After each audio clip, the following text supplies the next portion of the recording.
Hey everybody out there, this is Seto, and today for you guys, we are going to be doing a very awesome deck profile, and I thought that this playmat would be appropriate for today's deck profile. And that deck profile, guys, is my Relinquish deck, or Thousand Eyes deck, Millennium deck, whatever you want to call it. I call it Relinquish.deck. As you guys probably know if you've been subscribed to my channel for any amount of time, throughout Yu-Gi-Oh's history, over the course of the last 4 or 5 years, I've done Relinquish deck profiles for you guys here and there. Now I'm going to be updating the deck. I think the last time I did a deck profile was a little over a year ago.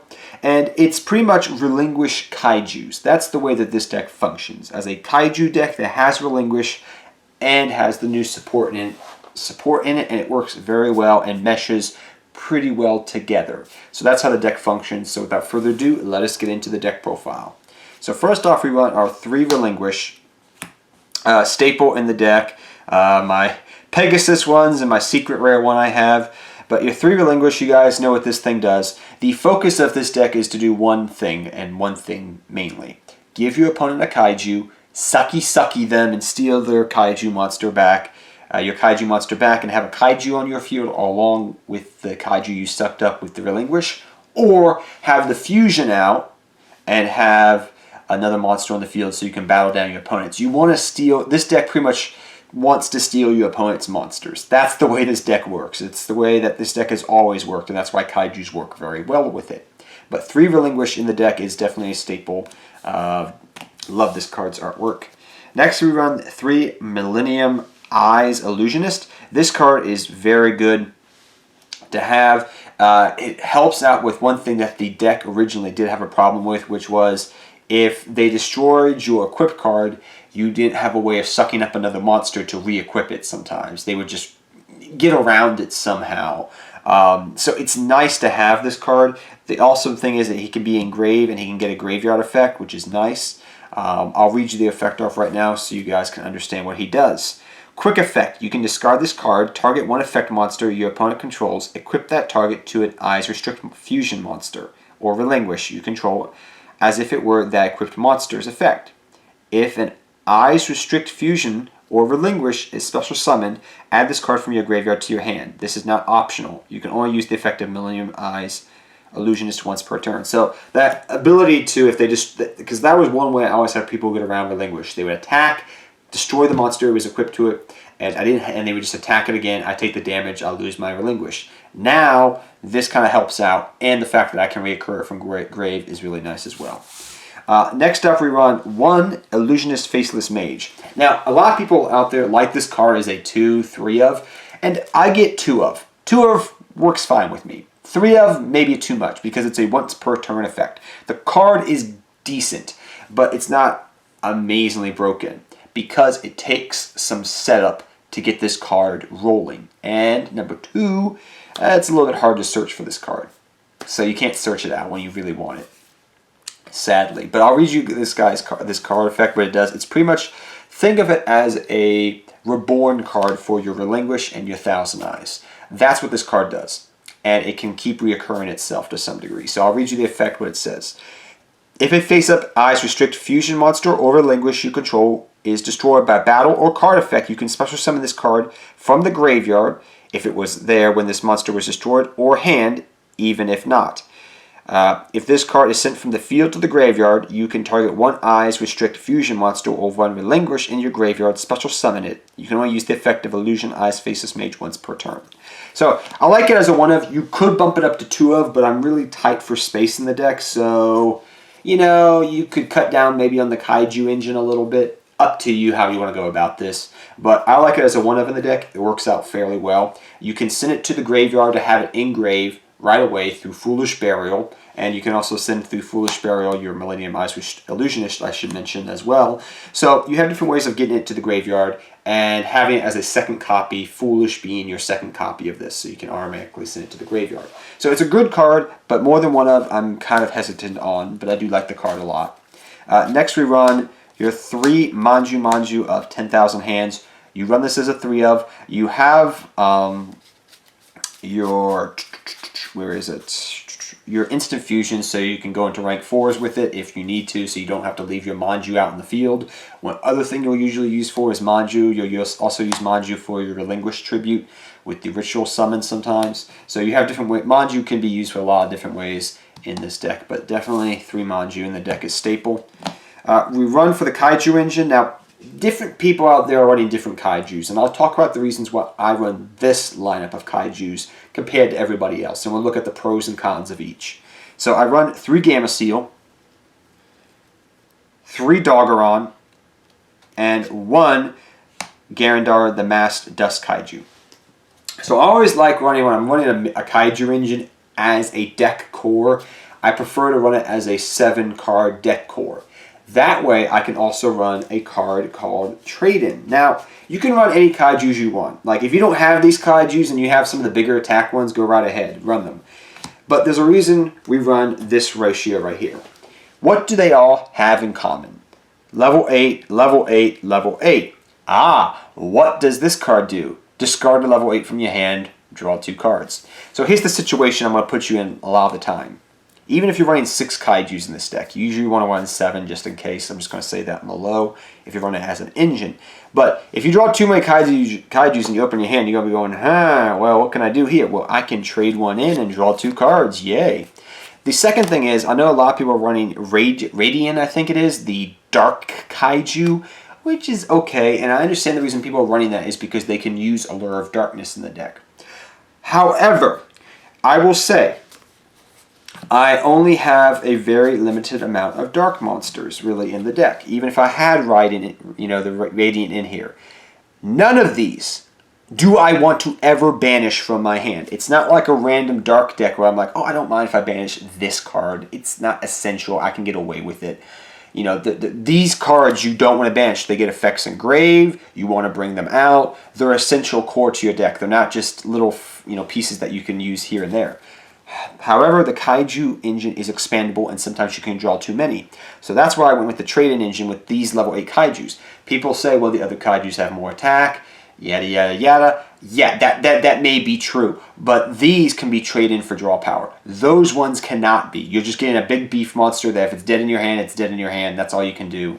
These, I can Kaiju my opponent's stuff, suck it up easily. If it's dead in my hand, trade it in, go on with my day. So I'll pretty much have a Relinquish on the field with 3,000 to 2,700 attack. I give my opponent a Gamma Seal maybe. Sometimes I suck it up. I just keep a Gamma Seal on my side of the field so I can attack. There's different ways you can go about it now. So this is the reason I like these Kaijus. They're trade-in fodder. And I decided to go with the Trade-In engine instead of the Allure of Darkness engine because my darks are essential in this version of the deck. Most of the time, I'll be like Allure of Darkness, okay. Sometimes I'll be like Allure of Darkness and Trade-In, but in this version of the deck, I like the Trade-In better, and that's why you see me running the level 8s. So those are all the Kaijus you run, or Ultimate Great Moss, better cousin as I call it. Expect a deck profile soon with him in it, actually. Just note, hint, hint, knock, knock. Now on to our spell lineup. 3 Relinquish Fusions. This card's pretty good. It's your fusion to go into your Millennium-Eyes and your Thousand Eyes. Mainly Millennium-Eyes, but yeah. 3 of your Relinquish Fusions. It's a quick play spell, which is kind of interesting. I found when I was playing with it, I was like, oh wait, it's a quick play spell. There's more things I can do with this when I originally saw it online. So it's a little fun card that you can do some stupid stuff with. But definitely a 3 of in the deck, hands down. Next we run my 3 Black Illusion Ritual. You run 3 of this, hands down, no ifs, ands, or buts about it. I'm so happy. I picked these up before they went from price apparently recently, but I have supers of all of them. One's from Magic Ruler, one's from Spell Ruler, and the other one's from Magic Ruler as well. So I've had these for quite some time actually, but yeah, my old supers. You definitely use this to bring out Relinquish, and you can easily search these combo pieces out through the next card we're going to talk about here right now, being Pre-Preparation of Rites. So Pre-Preparation of Rites, we run as a 3 of in the deck. This allows you to add a ritual monster along with the original name, so that being Relinquish and Black Illusion Ritual. Add them directly from your deck, which is awesome. Now, the one card I know people are going to expect me to run 3 of, I'm not running it as a 3 of. Pre-Preparation of Rites. Alright, let's talk about this for a second, because I know people are going to go, You should run three pre-prep of rights. It's essential to be a 3 of on the deck. No, no, no, no, no, no, no. The reason for that is, think about all the search cards you have to go off for a relinquish. Think about this, okay? And I'm going to say from practice, I've learned this after playing a lot of duels with this deck because I love it to death. All right? Think about this now, guys. Where is he? You have 2 pre-prep, 3 Manju, 2 pre-preparation lines. This automatically is a +1, okay? I'm thinning my deck up by 1 right there. This is literally this. This is good, but to get the most benefit out of it, you need to have already gone off with the relinquish, okay? The Manju search out any other pieces you need. That's not including if you draw into it and you open your hand. There's so many different ratios you can get with this deck is what I'm trying to explain. You could run 3 of. But I found that the third one is always dead. It will always be dead. You're hoping not to draw the third pre-preparation of rights. You're hoping not to. It's only in there for consistency to a small minimum degree. Because the third one will always be dead. Because you have so many ways that you can search relinquish. And this is the main part that's hard to search because you can use Manju and this to search it. This, once you go, you can use this to get this back from hand. Also, going off with 3 even before this card came back to 3 of, I was easily, every duel, when I was playing with this deck before the February ban list, was going through 3 relinquish pretty easily in consistency with the draw power and search power of this deck. Alright? So I wasn't concerned about getting a relinquish off. Most of the time, this is a going second deck. You want to go second with this deck. And because of that reason, you're going to be drawing 6 cards in your opening hand. The ratios is what I'm trying to explain to you guys here. You don't need 3 of this. Run other cards. You need 2 of it. If this deck did not use the original card text, the original ritual spell, and this, I would have said you run 3 pre-prep. Hands down, you run 3 pre-prep. If you're not running pre-preparation rights because you're not able to, you run 3 of this. But in this version of the deck, 3 is too many, 2 is good, and 3 of this with the 3 Manju is enough. It's really enough. You don't need any more. So, that's my thoughts on it. You can run 3 if you want to, but 2 is all I've ever wanted. Because, believe me, I search out relinquish pretty easily. Pretty much every first turn, usually, you can get a relinquish out. Or second turn, because you want to go second optimally with this deck. Let's continue on with the deck now. Next, we run the 3 trade-in, because we run all those Kaijus, and if they become dead in our hand, we can just trade them away, draw cards. Simple as that. Next, we run 2 instant fusion in the deck. You could run 3 instant fusion, but I'm kind of wishy-washy about that. The targets we have for instant fusion are pretty simple. You have your Millennium-Eyes restrict, your 1000-Eyes restrict, suck something up, go for Link Karibo. You also have your Rare Fish, which we'll talk about more when we get into the extra deck, as well as your Ragin you run as well. So these are all targets you can go for. But I found that 3 instant fusion was a little bit too much. It was a little bit overkill, and I decided not to run that ratio at the end of the day. So, 2 instant fusion is all you really want at the end of the day. You can run 3 if you want to, but it helps set up for your fusion and helps you go for rank 4s and other things as well. So, 2 instant fusion in the deck is some amount of instant fusion is definitely staple. 1 ofs, 1 Upstart Goblin, a little bit more draw power goes a long way, believe me. People are hating on Upstart Goblin recently, I'll never understand. Foolish Burial, you have targets for Foolish. So your targets for Foolish Burial are pretty straightforward. You can set up your graveyard with Millennium-Eyes Illusionist or with Illusionist Faceless Mage. These are your targets to set up for Foolish. So you have different scenarios. If you know you're going to go off and you're going into back row, maybe you dump this to the graveyard. Then you go into your ritual, your ritual monster gets destroyed, you bring this back out to the field, so you have some protection. Or maybe you want to go for this, because of certain situations. You dump this to the graveyard, you go off to your ritual spell, bring this, add this to your hand. You get where I'm going with this. And Upstart Goblin gives you consistency as well. So those are some one-ofs you run along with your 1 Kaiju Slumber, because we run Kaiju Slumber, Kaiju deck, and your 1 Monster Reborn in the deck. Hands down, good card. The fact if you properly ritual summon or properly ritual summon your relinquish, I think you can bring it back. Because I have the original old card text, so I can't read it properly, so I do apologize about that right now because it's very small. But yes, You can bring back different cards to go for rank 4s, just do different things. It's Monster Reborn. You can even bring it back for tribute fodder. So, different things you can do. And then trap lineup, you can run evenly matched on the deck. Go right ahead if you want to. Or what I'm preferring right now is the Solemn Judgment, Solemn Warning. In case stuff hits the fan, so to speak, I can at least protect myself. If they summon a big monster that can get around Relinquish, well, warning that. If they try to do something stupid to get around Relinquish, Solemn Judgment it. I just like these cards just for backup plans. You can run other cards you can run in the deck, guys. You can run things like Ghost Ogre, Ghost Ash, because those cards are getting reprinted again, so they should be cheaper for you a little bit. You can also run evenly matched too, like I was mentioning earlier. Lastly, we run our Link Marker Zones, my Lily, my Skyla, and my Karen. I love these girls. And we run our 3 Millennium-Eyes Restrict. You can get away with running 2 of them if you really want to, but I prefer 3 of, because I have 3.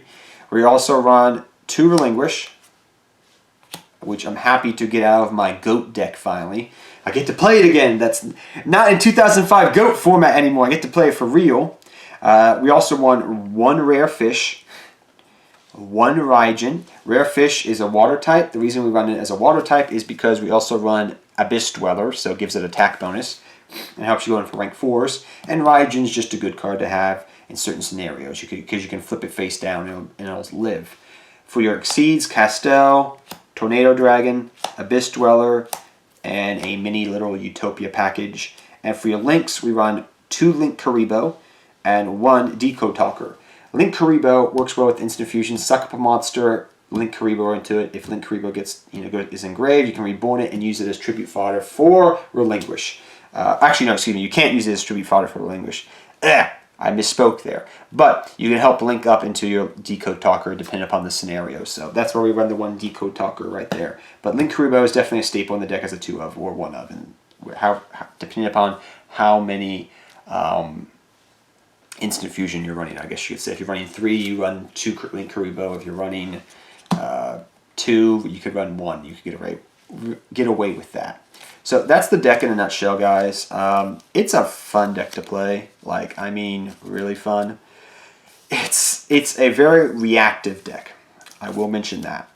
It is super reactive. And the reason it is reactive so much, and the reason that it's kind of sucks about that, is you have to play to your opponent's tune. Your opponent's going to catch on very quickly that if I don't summon monsters, he can't suck them up. That's the thing. So they're going to try to bait you out by using your Thousand Eyes and Relinquish effects, because you will do that. And sometimes you will find a scenario where your opponent doesn't summon monsters and you can't do anything because you have to kaiju one of their monsters to suck it up.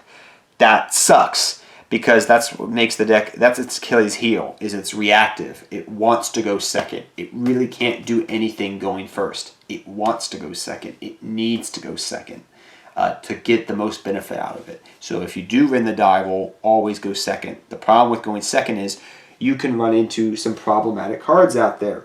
So you could run into things like Dimensional Barrier, D-Barrier, and then you're up the creek without the paddle. So going into a tournament setting, this deck is really not that good right now because everybody's citing D-Barriers for Pendulum Magicians.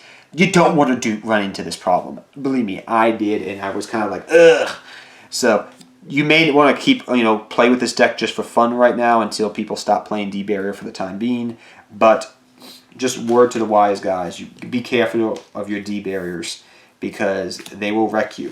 And you can also side D-Barriers yourself if you're facing against the Pendulum matchup. So I'll also mention that as well. But I hope you guys all enjoyed this deck profile. And until next time, guys, take care. Have fun dueling. Good luck dueling. Hope you all enjoyed this video. If you did and it was informal to you and give you a lot of information, please leave a thumbs up and remember to subscribe to the channel. And until next time, guys, good luck dueling to all of you.